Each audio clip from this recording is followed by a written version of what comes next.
दोस्तों नमस्कार। स्वागत आप सभी का एमजीवी स्टडी पॉइंट में। तो दोस्तों मिक्स क्वेश्चन सीरीज लेकर के उपस्थित है। आज की हमारी सीरीज मिक्स सीरीज नंबर है 22। ये series JMRC exam based math MCQ type के 20 क्वेश्चन है। ये सीरीज जेएमआरसी बेस्ड एग्जाम आधारित सीरीज है और इसमें आज हम बात करेंगे जेएमआरसी में किस प्रकार के मैथ के क्वेश्चन पूछे जाते हैं। तो बने रहे इस वीडियो के साथ में लास्ट तक, लाइक शेयर करते रहें और अभी तक यूट्यूब चैनल को सब्सक्राइब नहीं किया तो ज़रूर इसको सब्सक्राइब करें। ये जेएमआरसी बेस्ड सीरीज है और अब हम बात कर लेते हैं जेएमआरसी के एग्जाम पैटर्न की। तो जेएमआरसी में जो हमारे पास एग्जाम बेस्ड है इसमें हम बात करेंगे, इसमें पोस्ट होती है 4। पहली पोस्ट स्टेशन कंट्रोलर या ट्रेन ऑपरेटर की, दूसरी जूनियर इंजीनियर की जो ट्रेड अलग अलग ट्रेड के अकॉर्डिंग होती है, और तीसरी होती है कस्टमर रिलेशन असिस्टेंट की, और चौथी होती है मेंटेनर की। तो 4 अलग अलग पोस्ट हैं। उनमें जनरल नॉलेज, जनरल अवेयरनेस और दूसरा general science, math, reasoning, computer, English और हिंदी, ये टोटल 7 सेक्शन के हो गए एग्जाम में और 7 सेक्शन में अलग अलग। तो बात करेंगे हम, इसमें एक अलग से जो सिलेबस का वीडियो अपलोड कर दिया जाएगा, आप देखेंगे। और बात करें एग्जाम की तो इसमें टोटल 100 मार्क्स होते हैं और टाइम होता है 120 मिनट्स और 100 question, each one question 1 marks होते हैं। नेगेटिव मार्किंग भी होती है 0.25 जो रॉन्ग आंसर होते हैं उसके लिए, और इसके लिए मिनिमम पास मार्किंग भी होंगे। तो ये अपलोड कर देंगे। अब हम बात करते हैं आज की हमारी जो मैथ की सीरीज है। इस सीरीज में सबसे पहले तो बात करेंगे मैथ के क्वेश्चन। ये है हमारी पोस्ट। सबसे पहले ए नंबर में स्टेशन मास्टर या ट्रेन ऑपरेटर, जिसके लिए 20 क्वेश्चन मैथ के आएंगे।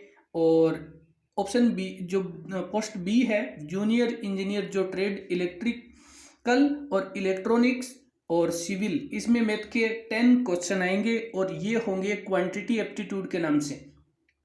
और पोस्ट सी जो कस्टमर रिलेशन असिस्टेंट है, इसमें मैथ के 20 क्वेश्चन होंगे। और डी जिसमें मेंटेनर की होगी, ये ट्रेड इलेक्ट्रिकल, इलेक्ट्रॉनिक्स और फिटर, इसमें 10 क्वेश्चन होंगे मैथ के और वो भी मैथ एप्टीट्यूड के नाम से होंगे। तो आज हम बात करेंगे मैथ के क्वेश्चन जो इसी बेस्ड पे हैं।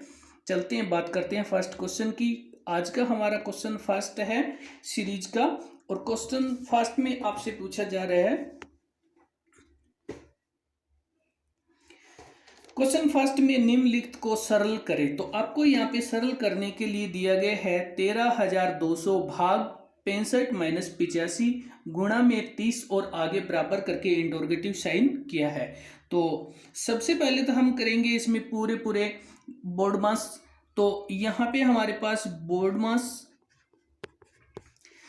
में सबसे पहले ब्रैकेट ऑफ करते हैं, तो हम ब्रैकेट ऑफ करेंगे, फिर डिवाइड करेंगे, फिर मल्टीपल करेंगे, फिर ऐड और सबट्रैक्ट करेंगे। तो जब हम सबसे पहले ब्रैकेट को ऑफ करेंगे तो यहाँ पे हमारे पास ये हो जाएंगे 13,200 भाग, और ब्रैकेट में हमारे पास जब 65 और 85 को हम घटाएंगे तो ये हमारे पास माइनस के 20 आ जाएंगे, माइनस के 20, और गुणा में हमारे पास पड़े हैं 30 बराबर में इंटरोगेटिव साइन। और अब आगे हमारे पास इसको सोल्व करने के लिए ये 13,200 और इसके बटे में आ जाएगा माइनस 20, जैसे ब्रैकेट को हटा दिया, और इनटू में ये हमारे पास पड़े हैं 30। अब आगे एक जीरो को एक जीरो से कट कर दिया, और जब इसको 2 से किया तो ये हमारे पास 660 हो गए। अब 660 को जब 30 से गुणा किया, 660 गुणा 30, और ये बराबर में आता है 19,800, और इसको जब सरल करते हैं तो ये 19,800 हमारा आंसर हो गया। और चलते हैं इसी के साथ में अगले क्वेश्चन की और आगे बात कर लेते हैं सेकंड क्वेश्चन की। क्वेश्चन सेकंड में आपसे पूछा जा रहा है, क्वेश्चन सेकंड में एक कार्य में राम कुल पूंजी का 1/6 भाग और 1/6 समय के लिए, यानी राम कुल पूंजी का 1/6 भाग और 1/6 समय के लिए, भवानी कुल पूंजी का 1/3 भाग 1/3 समय के लिए, तथा कमल पूंजी के शेष भाग को पूरे समय के लिए, यानी कमल पूरे समय के लिए लगाता है, यदि वर्ष के अंत में 4,600 रुपये के लाभ से प्राप्त होता है तो भवानी का लाभ या भाग ज्ञात करें। भवानी को कितना भाग प्राप्त होगा? तो सबसे पहले तो हम इसमें करेंगे कि यहाँ पे हमारे पास क्वेश्चन को सोल्व करने के लिए सबसे पहले हमने यहाँ पे लिखा है माना कुल पूंजी बराबर 6 रुपये। माना कुल पूंजी बराबर में है 6 रुपये। अब ये 6 हमें इसलिए मानना है कि उसमें 1/6 दिए हैं। तो अब आगे हमारे पास यहाँ पे हमने लिख दिया राम अनुपात भवानी अनुपात कमल। राम अनुपात भवानी अनुपात कमल हो गया। राम का अनुपात 1/6 भाग है और कुल पूंजी हमारे पास 6 है। भवानी का 1/3 भाग है और कुल पूंजी हमारे पास 6 है और कमल की पूंजी शेष है। तो शेष पूंजी हमारे पास अभी पता नहीं है, तो इस 6 को 6 से कट कर दिया तो राम की पूंजी बच गई 1 और इसको कट किया तो ये 2 और भवानी की पूंजी बच गई 2। अब टोटल पूंजी हमारे पास 6 है और इन दोनों की पूंजी हमें 3 प्राप्त हो गई है। तो अब हम कह सकते हैं कि कमल की पूंजी होगी 3, क्योंकि कुल पूंजी हमारे पास 6 थी और 6 में से राम की 1 है और भवानी की 2 है, तो ये 3 माइनस कर दिया तो इसकी पूंजी होगी 6। अब हमारे पास यहाँ पे राम अनुपात में भवानी और अनुपात में कमल, और राम की पूंजी 1 है, भवानी की पूंजी 2 है और कमल की पूंजी जो शेष पूंजी यानी 3 है। ये तो पूंजी है। अब हमारे पास बचता है समय। अगर हम बात करें समय की तो 1/6 और टोटल होते हैं 12 महीने, तो इसके लिए हो गया 2। राम का समय हो गया 2 और आगे भवानी का समय हमारे पास से टोटल, तो भवानी का समय 1/3 इंटू 12 और इस 3 से 12 को कट किए तो ये हो गया 4। तो और आगे हमारे पास समय है जो इसका समय 12 वर्ष, क्योंकि पूरे समय के लिए इसका लगेगा। तो अब हमारे पास यहाँ पे ये राम अनुपात में भवानी और अनुपात में कमल। अब राम की जो पूंजी है वो 1 है, भवानी की पूंजी है 2 और कमल की पूंजी है 3। ये तो है तीनों की पूंजी। और आगे हमारे पास ये राम का समय है 2 वर्ष और भवानी का समय है 4 वर्ष और कमल का समय है 12। ये सारे महीने में है, ये इनके 12 महीने। तो यहाँ पे हमारे पास ये तो तीनों की पूंजी होगी, ये समय हो गया। अब इनको गुणा करेंगे तो राम की पूंजी 1 को 2 से गुणा किया तो 2 और इन दोनों को गुणा किया तो ये 8 और इनको गुणा किया तो ये हो गया 36। अब इसको कट कर दिया तो राम का अनुपात 1 बच गया, 2 एकम 2, इसको 2 से कट किया तो 4 दूनी 8 और इसको कट किया 2 से तो ये हो गया 18 अनुपात। अब हमारे पास 1 अनुपात 4 अनुपात और 18 बच गया। ये अनुपात हो गया राम का, ये भवानी और ये कमल। अब राम का अनुपात 1 हो गया, भवानी का अनुपात 4 हो गया और कमल का अनुपात हो गया 18। और अनुपातों का अगर योग किया जाए, अनुपातों का योग, तो ये हमारे पास प्राप्त होता है 23। 18 4 22 और 23 अनुपातों का योग 23 प्राप्त होता है। अब आपसे ये पूछा है कि भवानी का भाग ज्ञात करना है। तो हम यहाँ पे क्या करेंगे, भवानी के अनुपात रखेंगे ऊपर और भवानी का अनुपात है 4। कुल अनुपातों का योग हो गया 23 और कुल जो लाभ प्राप्त हुआ है वो है 4600। तो जिसका भी भाग आपको ज्ञात करना उसका अनुपात आप ऊपर रखेंगे, टोटल अनुपातों का योग बटे में और गुणा में जो लाभ प्राप्त हुआ है या धन प्राप्त हुआ है।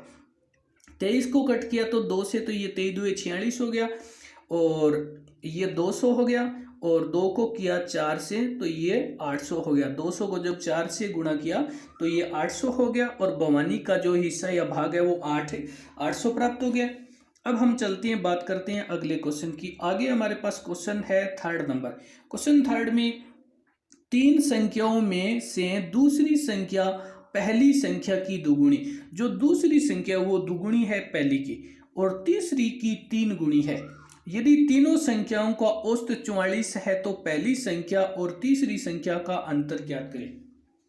कि आपके पास 3 संख्या है और जो पहली संख्या है उसकी दूसरी दुगुनी है, लेकिन तीसरी से जो दूसरी संख्या दुगुनी है और तीसरी संख्या है वो दूसरी से 3 गुणी है। दूसरी संख्या तीसरे से 3 गुणी है और तीनों का औसत है 44, तो पहली और तीसरी संख्या का अंतर ज्ञात करें। तो अब हम करते हैं इस क्वेश्चन को सोल्व। तो सबसे पहले तो हमारे पास यहाँ पे संख्या दे रखी है, तो यहाँ पे ये होगी हमारी पहली संख्या और ये होगी दूसरी संख्या और ये होगी हमारी तीसरी संख्या। सबसे पहले तो यहाँ पे पहली संख्या होगी 3x, दूसरी संख्या होगी 6x और तीसरी संख्या होगी 2x।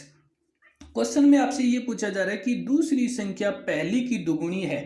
पहली 3x है तो दुगुनी होगी 6x और तीसरी की 3 गुणी है, तीसरी 2x है तो ये 3 गुणी होगी। और अब हमारे पास ये संख्या और तीनों संख्या और आपसे पूछा जा रहा है कि औसत, तो यहाँ पे इन तीनों को प्लस करेंगे, तो तीनों को प्लस करेंगे तो ये संख्या हमारे पास हो जाएगी 11x और हमें करना है औसत। औसत बराबर में यहाँ पे राशियों का योग बटे कुल राशि, यानी कुल जो हम कह सकते हैं कुल संख्या। तो यहाँ पे हमारे पास जो राशियों का योग बना है ये बना है 11x और कुल संख्या हमारे पास है 3। कुल संख्या 3 है और बराबर में इनका जो औसत है वो 44 प्राप्त होता है। इसका औसत 44 हो गया। इसको 1 किया बटे में और वजर गुणा कर दिया। वजर गुणा करने से ये संख्या हमारे पास आ गई 11x बराबर में 44 इंटू 3। जब x को बाहर निकाला तो 44 इंटू 3 और बटे में चले गए 11 से 44 को कटा 4 और 4 को 3 से किया तो ये हमारे पास x बराबर में 12 प्राप्त हो गया। x हमने जो कि इसका मान रखा था। अब पहली संख्या हमारे पास थी 3x, तो पहली संख्या हमारे पास होगी 3x, तो ये होगी 3 इंटू 12 और ये होगी 36। दूसरी संख्या हमारे पास होगी ये 6x थी और ये 6 इंटू 12 और ये 72 होगी। और तीसरी संख्या हमारे पास थी 2x थी, तो 2 इंटू 12 और ये हमारे पास होगी 24। अब आपसे ये पूछा जा रहा है कि एक तो पहली संख्या और एक तीसरी संख्या दोनों का अंतर क्या है। तो पहली संख्या माइनस तीसरी संख्या, पहली संख्या हमारे पास प्राप्त हुई है 36 और तीसरी संख्या हमारे पास है 24। इनका अंतर आता है 12 और यही हमारा आंसर है जो 12 हमें प्राप्त हुआ है। अब हम चलते हैं, बात करते हैं अगले क्वेश्चन की। आगे हमारे पास क्वेश्चन नंबर है 4। क्वेश्चन 4 में 3 संख्याओं के मध्य अनुपात है 2:3:4 का और इनके वर्गों का योग है 1044। तो पहली संख्या ज्ञात करें। तो यहाँ पे सबसे पहले तो हमारे पास ये हो जाएगी पहली संख्या, दूसरी संख्या और तीसरी संख्या। पहली संख्या हमारे पास 2x और दूसरी संख्या हमारे पास 3x और चौथी संख्या हमारे पास 4x। और आपको ये कहा जा रहा है कि ये संख्या है। अब हम करेंगे इसको प्रश्नानुसार करेंगे। तो यहाँ पे ये 2x जो पहली संख्या इसका स्क्वायर हो जाएगा और प्लस दूसरी संख्या 3x की स्क्वायर हो जाएगी प्लस में और ये 4x की स्क्वायर हो जाएगी और इनको जोड़ने पर हमें प्राप्त होना चाहिए 1044 प्राप्त होना चाहिए। तो अब हम इस संख्या को करेंगे और ब्रैकेट ओपन करेंगे तो ये हमारे पास 4x की स्क्वायर प्लस ये 9x की स्क्वायर प्लस और ये हमारे पास 16x की स्क्वायर बराबर में 1044 बराबर में 1044 हो गया। और इन सभी को जोड़ लिया, ये हमारे पास 29x की स्क्वायर बराबर में हो गया 1044। आगे x को जब बाहर निकाला तो 1044 और बटे में हो गया 29, 1044 और बटे में 29 हो गया। इसको कट किया तो ये हमारे पास आ गया 36, x बराबर में 36 हो गया। और इधर हमारे पास ये x की स्क्वायर बराबर में 36, x की स्क्वायर बराबर में 36 है तो x बराबर में हो गया 6। और पहली संख्या हमारे पास थी, पहली संख्या हमारे पास जो 2x थी तो ये 2 इंटू 6 और बराबर में होगी 12, तो पहली संख्या हमारे पास 12 है। और चलते हैं इसी के साथ में अगले क्वेश्चन की ओर बात करते हैं। तो आगे हमारे पास क्वेश्चन नंबर है 5। क्वेश्चन 5 में राधा अपनी आय के कुछ भाग का व्यय करती है तथा कुछ भाग बचत करती है। उसके व्यय और बचत का जो अनुपात है 4:5 है। यदि मासिक आय 1450 रुपये हो तो उसकी बचत कितनी है। आपको क्या करना है, राधा की बचत ज्ञात करनी है। तो सबसे पहले तो हमारे पास यहाँ क्वेश्चन है कि व्यय अनुपात बचत, तो यहाँ पे उसका व्यय का अनुपात है 24 और बचत का अनुपात है 5। अगर हम अनुपातों का योग करें तो अनुपातों का योग, अनुपातों का योग 24 + 5 बराबर में हो गया 29, 24 + 5 29 हो गया। और अब उसकी जो मासिक बचत ज्ञात करनी है, मासिक बचत, तो बचत का अनुपात है हमारे पास 5 और अनुपातों का योग हमारे पास है 29 और कुल जो धन प्राप्त है मासिक वो 1450 है, 1450 है। और इस 29 को इससे कट करेंगे तो ये हमारे पास हो गया 50, ये 50 हो गया। और 50 को 5 से गुणा किया तो 250 रुपये, ये 250 रुपये उसका मासिक जो कि बचत है, 250 रुपये उसकी बचत है। और चलते हैं बात करते हैं अगले क्वेश्चन की। तो आगे हमारे पास क्वेश्चन नंबर है 6। क्वेश्चन 6, 4 आदमी तथा 5 महिलाएं किसी कार्य को 62 दिन में कर सकती है तो 6 आदमी और 8 महिलाएं, 6 आदमी तथा 8 महिलाएं कितने दिन में कर सकती है। तो यहाँ पे सबसे पहले तो हम इस क्वेश्चन को सोल्व करने के लिए यहाँ पे 4 और ये एम बोले तो मेन और बराबर में है 5 डब्ल्यू यानी वुमेन के। और यहाँ पे एम अनुपात डब्ल्यू जो हमारे पास 5:4 है।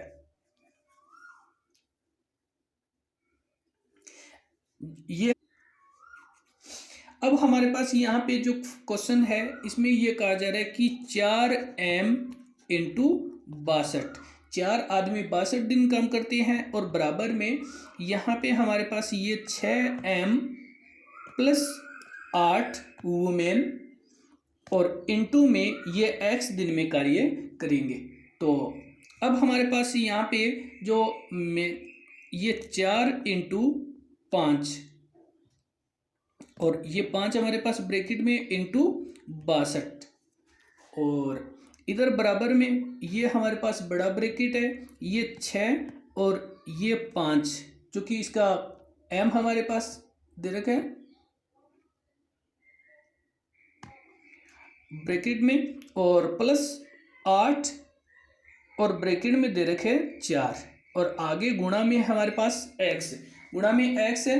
अब आगे इसको गुणा किया तो ये 20 इंटू 62 हो गया और आगे ब्रैकेट, ये बड़ा ब्रैकेट बड़े हैं, इन दोनों को छोटे ब्रैकेट को किया तो ये 30 हो गया प्लस और ये हो गए 32, ब्रैकेट बड़ा ब्रैकेट बंद और इधर आगे x और यहाँ पे 20 इंटू 62 और आगे भी हो गया 62 इंटू x। और अब हमने क्या किया, इस x को बाहर निकाल लिया तो 20 इंटू 62 और ये 62 इसके बटे में चले गए, 62 से 62 को कट कर दिया तो x बराबर में आ गया 20, यानी वो 20 दिन में कार्य कर सकते हैं। उसका आंसर 20 है। चलते हैं, बात करते हैं अगले क्वेश्चन की। तो आगे हमारे पास है क्वेश्चन नंबर 7। क्वेश्चन 7 में पूछा जाए कि 12 केले प्रति रुपए की दर से बेचने पर किसी व्यक्ति को 30% की हानि होती है। 30% की हानि होती है। यदि वो 30% लाभ प्राप्त करने के लिए केले को प्रति दर किस दर से बेचा जाए, यानी केले को किस दर से बेचा जाए कि उसे 30% की हानि की बजाय लाभ हो जाए। तो करते इस क्वेश्चन को।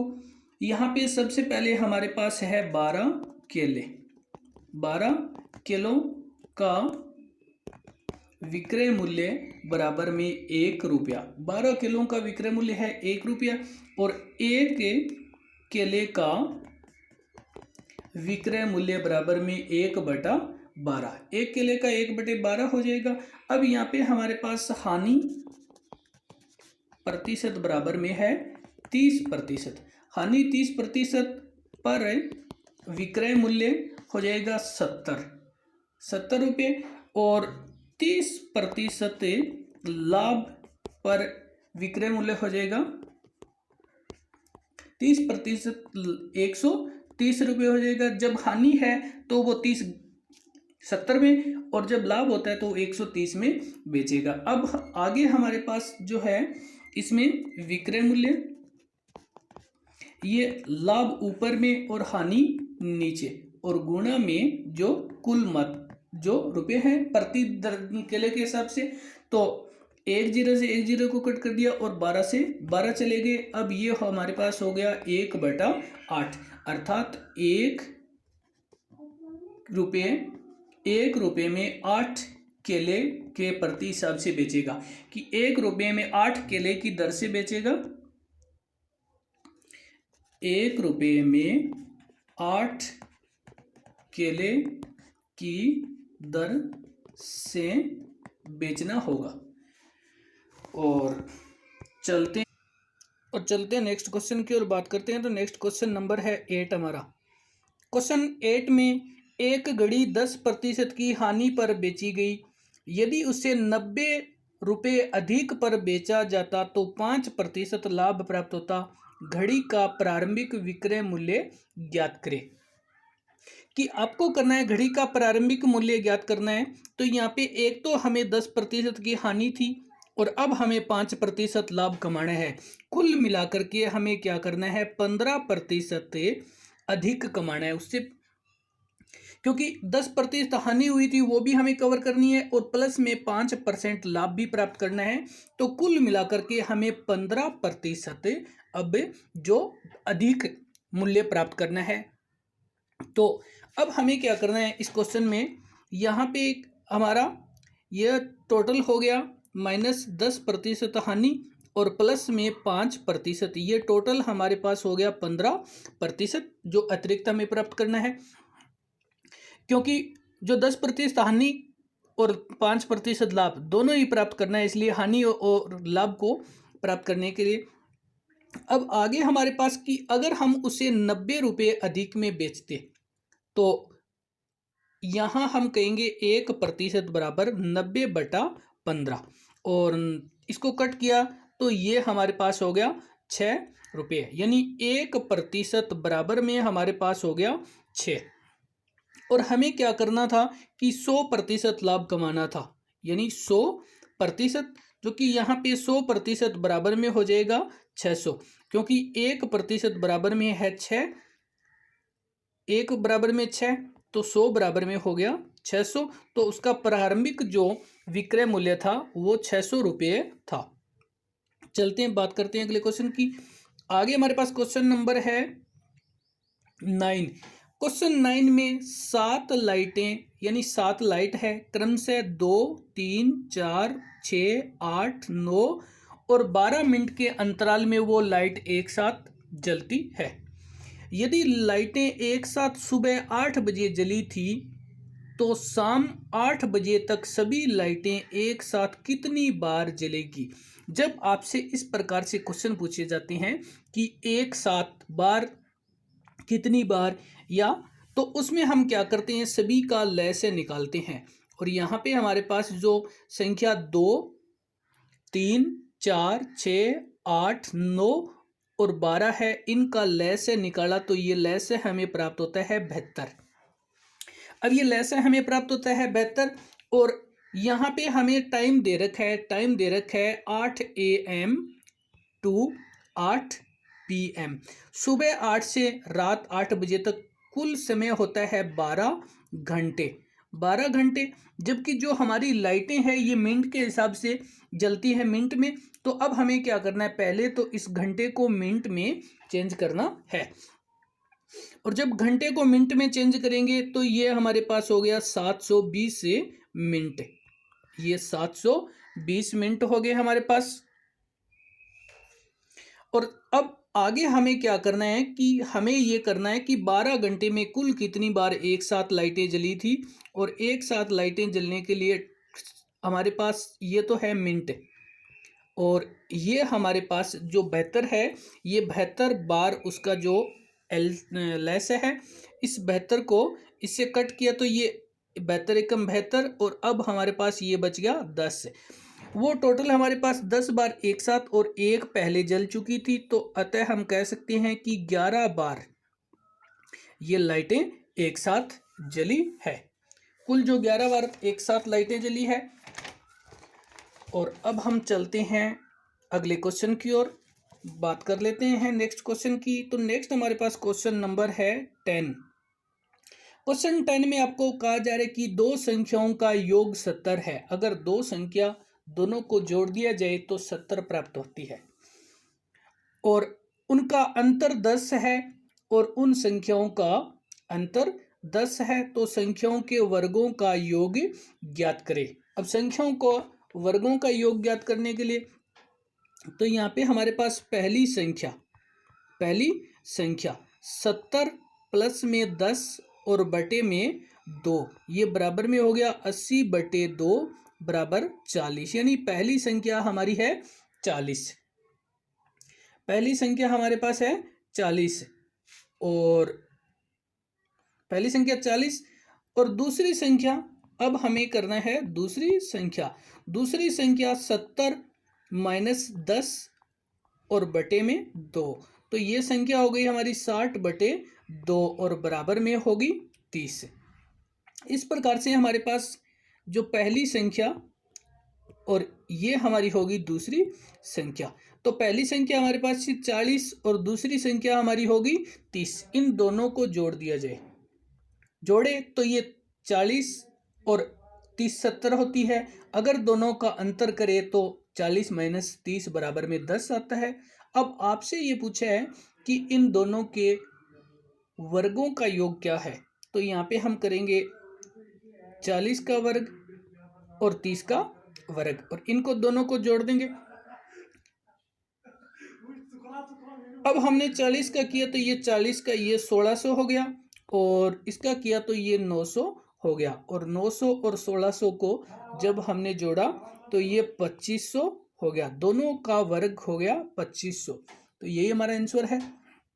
चल क्वेश्चन नंबर 11 में वह छोटी से छोटी संख्या ज्ञात करें जिसे 6,80,681 में जोड़ने पर 6,80,621 में जोड़ने पर योग एक पूर्ण वर्ग बनता है। तो पहले तो हम क्या करेंगे, इस संख्या का वर्ग निकालेंगे, और वर्ग निकालने के लिए हमारे पास संख्या है 6,80,621 0621। अब इसको हम क्या करेंगे, सबसे पहले तो इसको 8 से करेंगे, और ये 8 को 8 से किया तो ये 64 हो गया, और अब 8 ये 16 हो गए, जोड़ लिए इनको।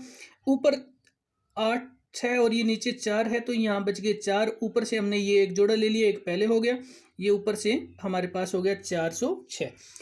और इसको हम करेंगे 2 से गुणा, तो ऊपर भी 2 रख दिया, और 162 को जब 2 से गुणा करेंगे तो ये हमारे पास आ जाएगा 324।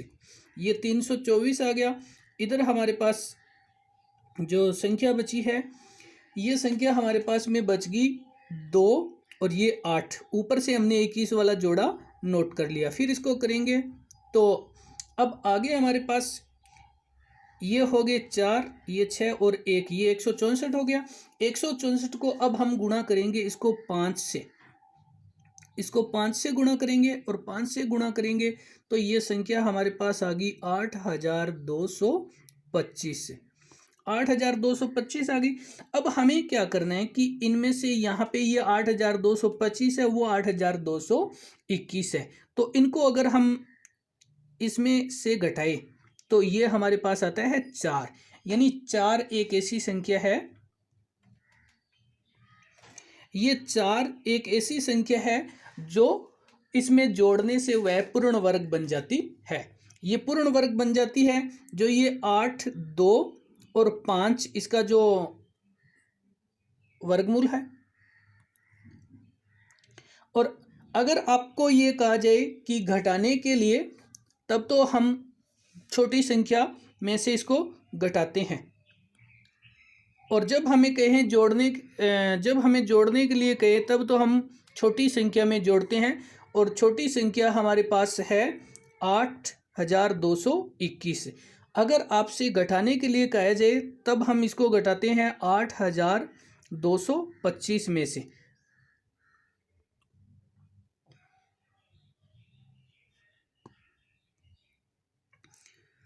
अगर आपको घटाने के लिए कहा जाए तब तो आप बड़ी संख्या में से घटाएंगे, और जब आपको जोड़ने के लिए कहा जाए तो अब आप छोटी संख्या में जोड़ेंगे। तो छोटी संख्या है 8221, इसमें से अगर आप 4 प्लस करेंगे तो ये वर्ग बनेगी, और जब आप ये 8225 है, इसमें से अगर 4 माइनस किया जाए तो ये वर्ग बनेगी। और चलते हैं, अब बात कर लेते हैं अगले क्वेश्चन की।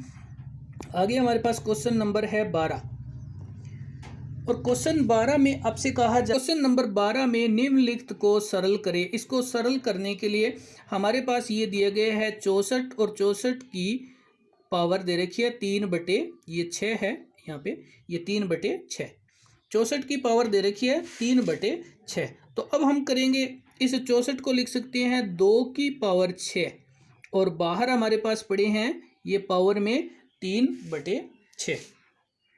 और अब हम इसको करेंगे तो यहाँ पे ये 2 की पावर 6 इंटू 3/6, और इस 6 से इस 6 को कट कर देंगे तो ये 2 की पावर बच गई हमारे पास 3, और 2 की पावर 3 को हम सोल्व करेंगे तो ये हमारे पास आ जाता है 8। 2 इंटू 2 इंटू 2 और बराबर में हो गया 8, और अब हमारा आंसर हो गया 8। चलते हैं, बात करते हैं अगले क्वेश्चन की। आगे हमारे पास क्वेश्चन नंबर है 13 नंबर।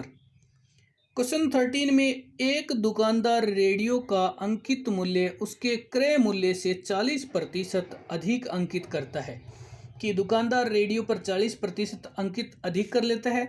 12% लाभ प्राप्त करने के लिए अंकित मूल्य पर कितना बटा दिया जाए, कि अब वो अंकित मूल्य पर 40% तो अधिक अंकित कर लेता है। अब वो कहता है कि 12% लाभ कमाना है तो कितनी छूट दी जाए, या कितना प्रतिशत बटा दिया जाए तो वह 12% लाभ कमा सके। तो इसको सॉल्व करते हैं।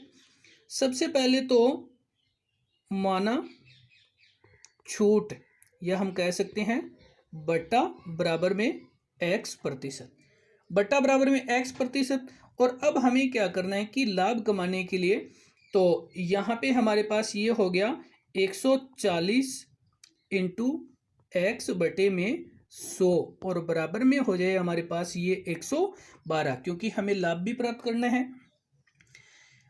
140 इंटू एक्स बटे 100 बराबर में हो जाए 112, और अब हमने क्या किया, इस x को बाहर निकाल लिया, और x को बाहर निकाला तो 112 इंटू में 100 और बटे 140, तो 1 0 से 1 0 को कट कर दिया, और आगे इस प्रकार से इनको कट किया तो ये हमारे पास आ गया 112, इसको कट किया तो ये 8 पे कट गए, और ये 10 से गुणा किया तो ये हो गए 80। 14 8 112, और 10 से गुणा किया तो ये 80 हो गया। अब हमारे पास से छूट, तो यहाँ पे हमारे पास छूट बराबर में पहले वो 100 था और अब हो गया 80, बराबर में 20% की छूट या बटा दिया जाए। 20% बटा देने पर वह 40% अधिक अंकित करने वाला 12% लाभ प्राप्त कर सकता है। चलते हैं इसी के साथ में अगले क्वेश्चन की ओर बात करते हैं। तो आगे हमारे पास क्वेश्चन नंबर है 14। क्वेश्चन 14 में कोई धन साधारण ब्याज की दर से 2 वर्ष में 1480 रुपया तथा 4 वर्ष में 1760 रुपये हो जाता है, तो साधारण ब्याज की दर ज्ञात करें।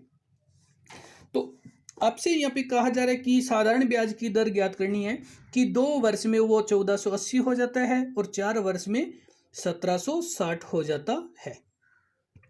तो इस क्वेश्चन को सॉल्व करेंगे। क्वेश्चन को सॉल्व करने के लिए हमारे पास 2 वर्ष का मिश्र धन, जब आपको दिया जाता है कि कोई धन इतना हो जाता है तो वो मिश्र धन होता है। मिश्र धन 1480 रुपये यानी 1480 रुपये, और 4 वर्ष का मिश्र धन कितना होता है? 4 वर्ष का मिश्र धन हो जाता है 1760 रुपये। 1760 रुपये हो जाता है। अब आपको क्या करना है? 2 वर्ष का ब्याज करना है। 2 वर्ष का ब्याज बराबर में 2 वर्ष का ब्याज, इन दोनों को माइनस करेंगे तो हमें प्राप्त हो जाता है ये 280 रुपये प्राप्त हो जाता है। 1760 रुपये में से 1480 घटाएंगे तो 280 रुपया ब्याज प्राप्त होता है। ये 2 वर्ष का है। अब हमारे पास मूलधन हो जाएगा। मूलधन, तो मूलधन जब हमारे पास ये दे रखा है 1480 रुपये, 1480 में से माइनस करेंगे 280, तो ये हमारे जो 1200 रुपये प्राप्त हुआ है ये मूलधन हो गया। मूलधन 1200 रुपये और 280 रुपये ब्याज, तो 1480 रुपये हो गया। अब आपको दिया गया है कि समय बराबर में दिया गया है 2 वर्ष। समय 2 वर्ष है और आपसे पूछा जा रहा है दर ज्ञात करने के लिए ब्याज गुणा 100 बटे में मूलधन इंटू समय। मूलधन इंटू समय, तो अब हमारे पास जो ब्याज है 280 रुपया दिया गया है, गुणा 100, मूलधन आपके पास है 1200 और समय आपके पास है 2 वर्ष। इस 2 से इस 2 को 2 जीरो से 2 जीरो चलेगी और इसको जब कट किया तो ये हमारे पास इस 2 से कट किया तो ये हो गया 140, और 140 को यहाँ 4 दिए 12 3 से, और इसको कट किया तो ये 35, ये हमारे पास आ गया 35 बटे 3, और 35 में 3 का भाग दिया तो ये हमारे पास संख्या होगी 11 तिये 33 और बच गए 2 और ये 3। ये हमारे पास आ गया प्रतिशत में 11 से ही 2/3% ब्याज दर है। दर हमेशा प्रतिशत में होती है। 11 से ही 2/3% की दर से वह ब्याज कर। चलते हैं, बात करते हैं अगले क्वेश्चन की। आगे हमारे पास क्वेश्चन नंबर दे रखा है 15।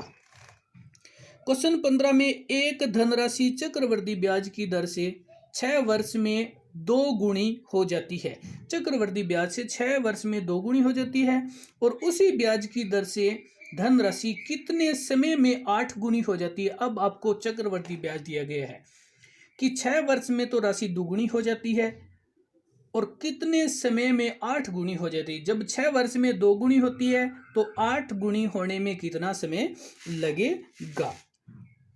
तो अब हम इसको सोल्व करते हैं। क्वेश्चन को सोल्व करने के लिए यहाँ पे हमारे पास 6 वर्ष में 2 गुनी हो जाती है। 6 वर्ष में 2 गुनी हो जाती है तो यहाँ पे 2 की स्क्वायर होगी 1, और आगे हमारे पास यहाँ पे हम कह सकते हैं x वर्ष, क्योंकि हमारे पास टाइम ज्ञात करना है। x वर्ष में ये राशि हो जाती है 8 गुणी, और 8 गुणी को हम लिख सकते हैं 2 की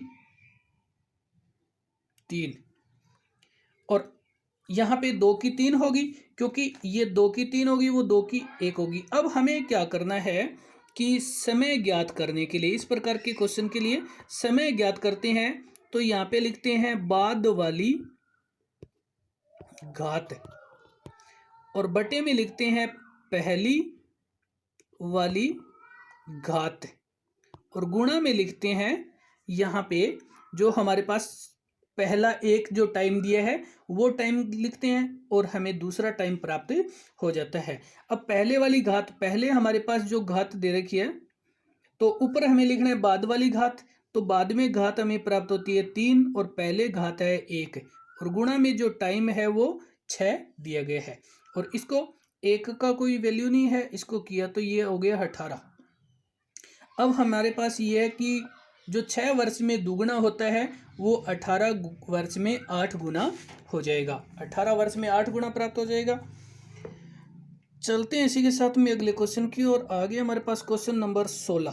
क्वेश्चन 16 में एक गोलाकार मैदान की त्रिज्या 21 सेमी है। कोई गोलाकार मैदान है वृत्त के आकार का और उसकी त्रिज्या 21 सेमी है। उसके चारों ओर 528 मीटर की लंबी तार लगानी है। 528 मीटर लंबी तार है तो उस तार के चक्कर लगाए जा सकते हैं। उस तार के कितने चक्कर लगाए जा सकते हैं कि एक 21 सेमी त्रिज्या वाला एक गोलाकार मैदान है, उस मैदान के चारों ओर 500 मीटर लंबे तार लगानी है। हमारे पास जो कुल तार की लंबाई है वो 528 मीटर है, और 528 मीटर जो तार की लंबाई है ये चारों ओर कितने चक्कर लगा सकते हैं। तो सबसे पहले तो हमारे पास जो दे रखा है इसमें दे रखा है परिधि, और परिधि होती है 2 पाई आर। परिधि 2 पाई आर होती है, ये 2 इंटू 22/7 गुणा 21, और जब इस सभी को करेंगे ये 7 21 3 से कट हो गया, बाई और बाई 2 44, 44 को 3 से किया तो ये 132 से सेमी आ गया। उसकी परिधि यानी अगर एक चक्कर लगाया जाए चारों ओर तो ये 132 सेमी प्राप्त होता है। अब आगे हमारे पास जो संख्या है उसमें आपको ये बताया जा रहा है कि 132 सेमी दूरी तय करने में तार का एक चक्कर पूरा होता है।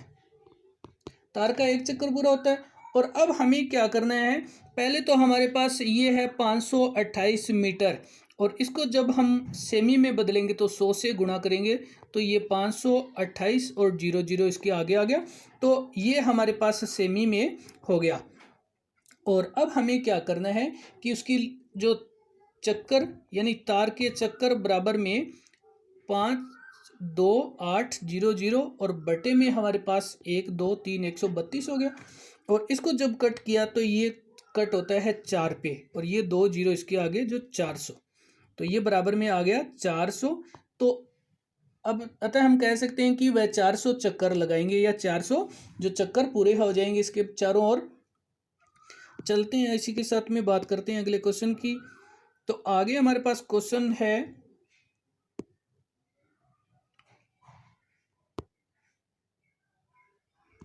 Question number 17। एक वृत्त की परिधि और त्रिज्या के बीच अंतर है 37 सेमी। एक वृत्त की परिधि और त्रिज्या के बीच में अंतर है 37 सेमी, तो उसका व्यास ज्ञात करें। हमें क्या करना है, उसके व्यास का पता लगाना है। तो सबसे पहले तो हमारे पास है वृत्त की परिधि, वृत्त की परिधि माइनस त्रिज्या,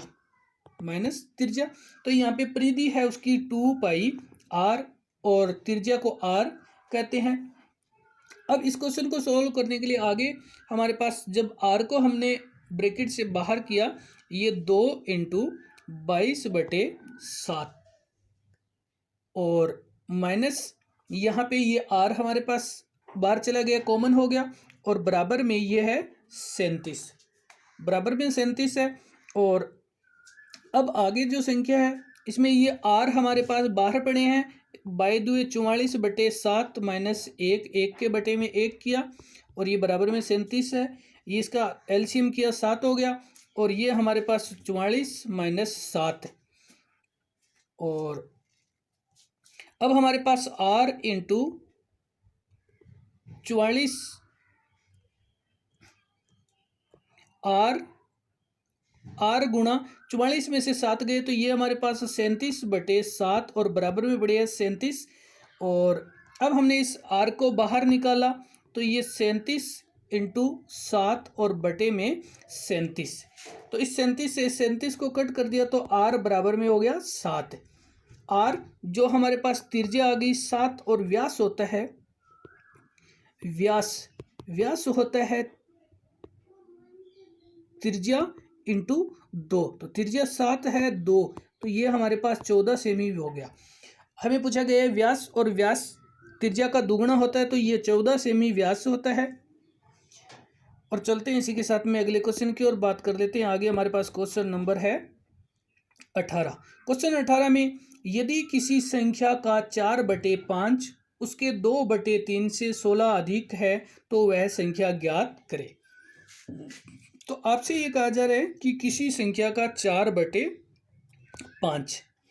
तो सबसे पहले तो हमारे पास यही है कि माना वह संख्या है x, माना वह संख्या x है और x का 4/5 यानी 4x/5 और माइनस में 2x/3 और बराबर है 16, क्योंकि वो इसका अधिक है। तो इन दोनों को अगर घटाया जाए तो यहाँ पे हमारे पास ये दोनों का एलसीएम किया 15 हो गया। 5 को 15 से भाग दिया तो 3 आ गए, 3 को 4 से किया तो 12x माइनस 3 का 15 में भाग दिया 5 और 5 को 2 से किया 10x और बराबर में है 16। अब आगे हमारे पास ये हो गया 2x/15 और बराबर पड़े है 16। 16 के 1 में किया, वज्र गुणा कर दिया और वज्र गुणा किया तो ये 2x बराबर में 15 इंटू 16 आ गया। x को जब बाहर निकाला तो 15 इंटू 16 और बटे में चले गए 2 से कट कर दिया 16 को तो ये 8 हो गया और 15 को 8 से किया तो 15 8 120। x बराबर में हमारे पास 120 और x हमने माना था वह संख्या, तो वह संख्या हमारे पास होगी 120 जिसका 4/5 2/3 से 16 अधिक है। और चलते हैं इसी के साथ में नेक्स्ट क्वेश्चन की ओर बात कर लेते हैं। आगे हमारे पास नेक्स्ट क्वेश्चन नंबर है 19। क्वेश्चन 19 में किसी संख्या को 13 से गुणा करने की बजाय 31 से गुणा कर दिया गया। किसी संख्या को 13 से गुणा करने के बजाय 31 से गुणा कर दिया और उसका प्राप्त उत्तर सही उत्तर से 90 अधिक प्राप्त होता है तो वह संख्या ज्ञात करें। कि सबसे पहले तो हमें क्या करना है कि उस संख्या को गुणा करना था 13 से, लेकिन कर दिया 31 से। 31 से गुणा कर दिया तो सबसे पहले हम कहेंगे माना वह संख्या बराबर x, माना वह संख्या x है और अब हमें करना है प्रश्नानुसार 31x और माइनस 13x बराबर में 90 प्राप्त होता है। और अब हमने किया तो इन दोनों को अंतर किया तो ये हमारे पास हो गया 18x बराबर में है 90। x को बाहर निकाल लिया 90/18 और 18 5 90, ये 5 आ गया। x बराबर में 5, वह संख्या 5 है जिसको 13 से गुणा करने की बजाय 31 से गुणा कर दिया जाए तो 90 का अंतर प्राप्त होता है। इसको हम डायरेक्ट मेथड से भी कर सकते हैं। इसमें हमारे पास प्राप्त संख्या का अंतर और बटे में संख्याओं का अंतर, यहाँ पे हमें जो प्राप्त होता है गुणनफल उसका अंतर और बटे में संख्या का अंतर। अब हमें गुणनफल प्राप्त होता है जो 90 प्राप्त होता है और संख्या का अंतर है वो 18 और इस दोनों को कट किया तो ये 5 आता है और 5 हमारा आंसर है। और चलते हैं इसी के साथ में अगले क्वेश्चन की ओर बात करते हैं। नेक्स्ट क्वेश्चन हमारे चलते हैं बात करते हैं क्वेश्चन नंबर 20। क्वेश्चन 20 में हल करो। आपको यह क्वेश्चन दे रखा है हल करो और ये क्वेश्चन दे रखा है 9.64 +7.36 और स्केयर -9.64 -7.36 और स्केयर दे रखा है, और इसके बटे में आपको संख्या दे रखी है, तो आपको बटे में दे रखी है 9.64 और गुणा में दे रखा है 7.36। ये दे रखा है आपको पूरा क्वेश्चन। तो इसको आपको हल करने के लिए जब आपके पास दोनों तरफ स्केयर में हो और ऊपर हो, तो यहाँ पे हम इस संख्या को, ये संख्या इस प्रकार से हो सकती है a + b और यहाँ पे स्केयर है -a - b और स्केयर है। दो, एक बार प्लस में और एक बार माइनस में संख्या हो और इसके बटे में ये संख्या ए बी आपको दे रखी है। इस प्रकार से जब आपके पास संख्या दे रखी हो तो उस संख्या को हम सोल्व करने के लिए, ये हमारे पास a + b और इधर स्केयर -a - b और इधर स्केयर और बटे में दे रखा है ए बी, और इस संख्या को जब सोल्व करेंगे तो ये हमारे पास 4ab और बटे में हो गया ए बी। 4ab बटे में ए बी, इस ए बी से इस ए बी को कट किया तो ये हमारे पास प्राप्त होता है 4। ये हमारे पास प्राप्त होता है 4 और यही इसका आंसर है 4। तो दोस्तों धन्यवाद वीडियो देखने के लिए, लाइक शेयर करते रहे। नेक्स्ट वीडियो अपलोड हो तब तक के लिए धन्यवाद।